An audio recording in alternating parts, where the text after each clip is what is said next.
The morning she showed up at my front door with a battered little suitcase in one hand and tears desperately hidden behind an exhausted smile, I nearly dropped my steaming mug of coffee right onto the porch. Just 12 short hours earlier, I had tossed those careless words out into the evening air purely as a joke, never in a million years expecting a real response. Yet, there she actually was, standing right beside my rig in the pale, cool light of dawn, looking for all the world like she had nowhere else left on earth to go. The endless ribbon of highway stretched out ahead of us for a good 1,000 miles, but somehow, we both knew the longest, hardest journey was the one waiting silently inside our own hearts. Now, before we hit the road together, if you believe in simple kindness, second chances, and the wonderfully unexpected ways life manages to bring people together, please take a quick moment to like this video, leave a warm comment, share it with someone who might need a little extra hope today, and subscribe to Kindness Echoes. Your heartfelt support genuinely keeps these stories alive and rolling down the line. My name is Rowan Mercer, and for the better part of 15 long years, the open road had been my only true home. I hauled heavy freight across state lines for a living, sleeping far more often in the cabs of greasy truck stops than in my own bed. People usually imagine long-haul truckers as deeply lonely men wearing coffee-stained shirts, carrying stories entirely too heavy to ever tell, and to be completely honest, in my case, they wouldn't have been wrong at all. After my divorce tore everything apart, the heavy, suffocating silence in my tiny farmhouse had become completely unbearable. So I did the only thing I knew how to do. I buried myself alive in my work. 7-day hauls, endless asphalt, and sunrise after sunrise viewed through a bug-splattered windshield. It was so much easier than coming home to face the massive emptiness waiting for me behind my front door. The evening right before this particular trip had started out like any other boring night. A gentle rain tapped softly against the tin roof of the garage while I loaded up my cab with supplies. Across the wet gravel driveway, my neighbor, Marin Holloway, was sitting alone on her porch, staring blankly out into the gloom. She had moved in nearly a year ago with her sweet 8-year-old son, but lately, I'd noticed a heavy change in her. The bright laughter that used to drift across the yard had completely vanished. Her little boy was away staying with relatives for the summer, and without him around, Marin seemed somehow smaller, crushed under the weight of invisible burdens she never spoke a word about. Truth be told, I had only ever known her through brief, polite conversations and simple waves across the lawn. She was exceptionally kind, but deeply guarded. The exact sort of person who forces a gentle smile even when a profound sadness is clinging desperately to her eyes. As I climbed up into my cab that evening, I casually stuck my head out the window and shouted across the yard with a half-laugh, "Hey, I've got a week-long haul coming up. Want to come along for the ride?" She looked up, completely caught off guard, but didn't say a word. After a long, quiet moment, she simply offered a faint, fleeting smile and stepped back inside her quiet house. I chuckled at my own absurd suggestion, shook my head, and completely forgot the whole thing had ever happened. Until dawn broke. The morning sky was freshly painted in soft, brilliant shades of gold when I opened my front door and found her standing there on the porch steps.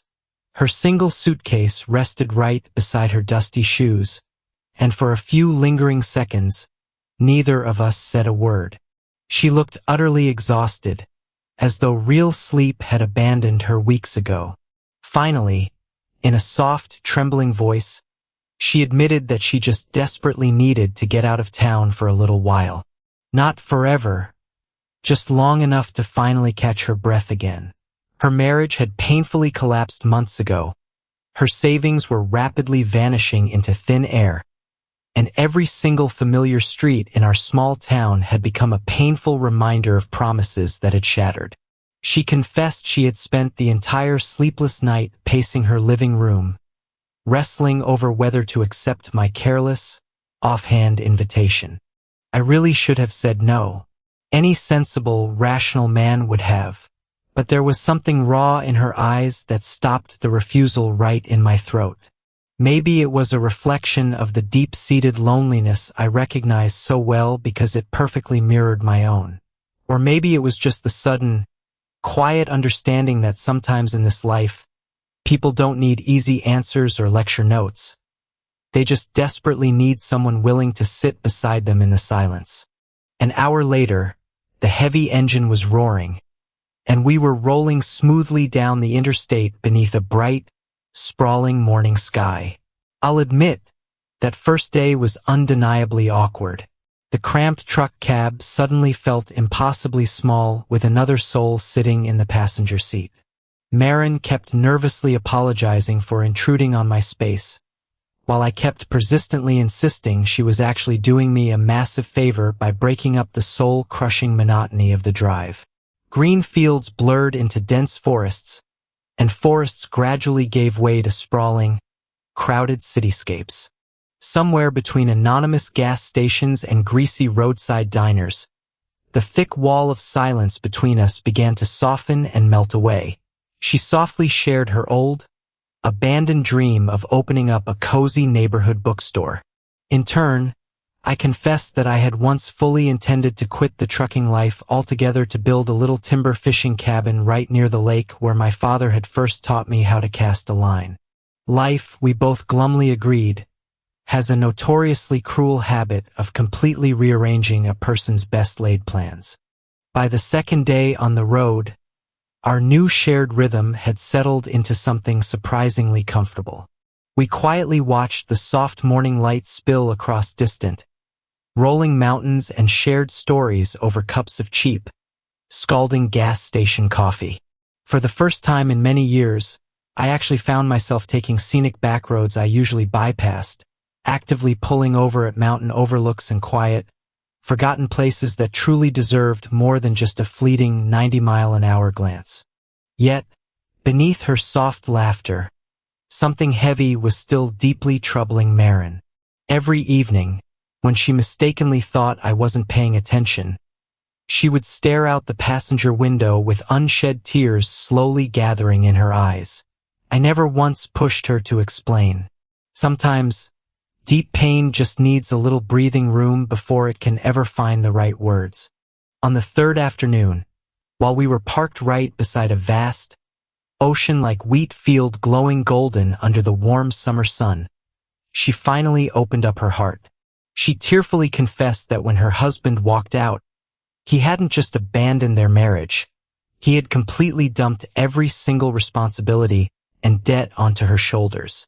The unpaid bills had piled up to the ceiling, mutual friends had slowly drifted away into the background, and she had become so utterly accustomed to putting on a fake face and pretending she was fine that she no longer even remembered what honesty felt like.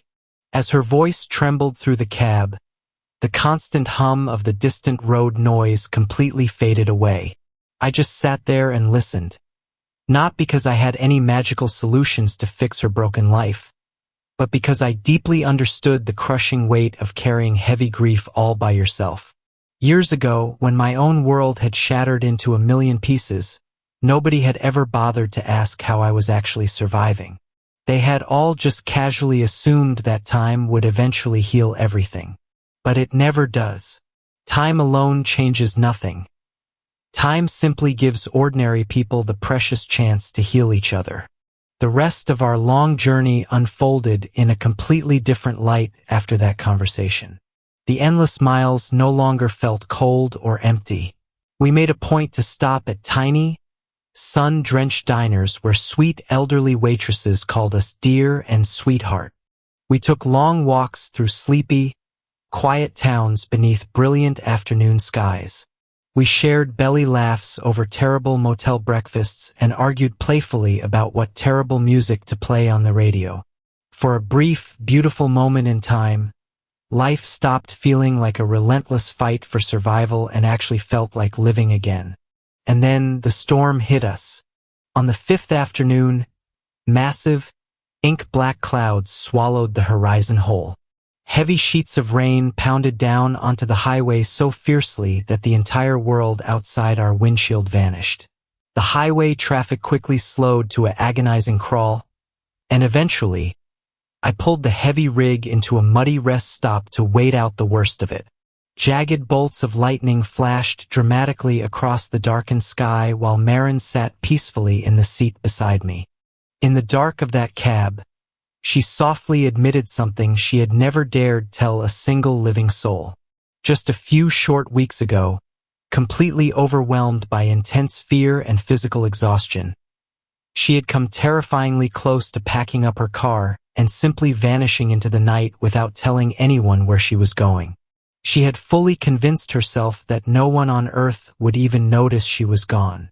I looked over at her, utterly stunned by the immense, dark loneliness that had been hiding beneath her calm, gentle exterior. Right then, I spoke the hard-earned truth I had spent years desperately avoiding myself. People don't break because they're weak, Marin. They break because they've been carrying far too much weight for far too long, without anyone reaching out to help. For hours, the fierce storm raged furiously outside while we just talked and poured our hearts out inside the warm cab. Somewhere in those quiet hours between midnight and dawn, a fundamental shift occurred. The heavy sadness was certainly still there, but it no longer owned us. By the seventh day, our long journey was drawing to its inevitable end.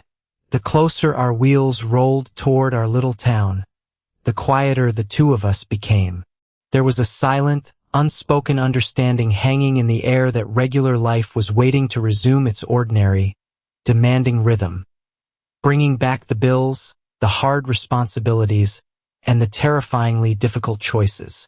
Yet, as we looked at each other, we both knew neither of us was the same broken person who had pulled out of that gravel driveway a week ago. When we finally rolled into town beneath the warm, golden afternoon sunlight, Marin did something that completely took my breath away. She walked across the gravel yard to her front porch, paused, turned back toward my truck, and smiled. It wasn't the exhausted, heartbreaking smile I had seen a week ago, but a genuine, radiant one that reached all the way to her eyes. A few weeks after we got back, she found the courage to officially reopen the small, dream craft shop she had abandoned months before. Neighbors from all around town showed up to help paint the worn walls and rearrange the wooden shelves. Her little boy returned home, filling her house with bright laughter instead of heavy silence once again.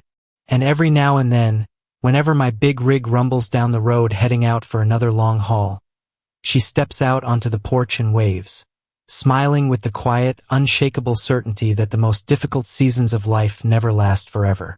If this story touched your heart today, please take a quick second to like the video, share your thoughts in the comments down below, and subscribe to Kindness Echoes. Your support means far more to us than you could ever know. And your simple kindness truly helps these stories reach the people out there who might desperately need them today. Now, I have a special request for you all. Please tell us in the comments, have you ever received an unexpected act of kindness at the exact moment you needed it most in your life? Because sometimes the smallest, most casual invitation can change everything. Sometimes a simple joke can become a literal lifeline. And sometimes, the long road we think is taking us far away from our problems quietly carries us right back to who we were always meant to be. Years from now, I probably won't remember every highway exit marker or every heavy delivery I made in this truck. But I know with absolute certainty that I will always remember that cool summer morning, the crisp sound of wheels crunching softly on wet gravel, and the remarkable woman standing beside my rig with a battered suitcase in her hand, and a quiet, stubborn hope that she didn't even realize she still possessed. And above all else, I will always remember that before all those long miles could ever heal us, all it really took was one simple question asked without a single expectation, and one incredibly brave answer given in return.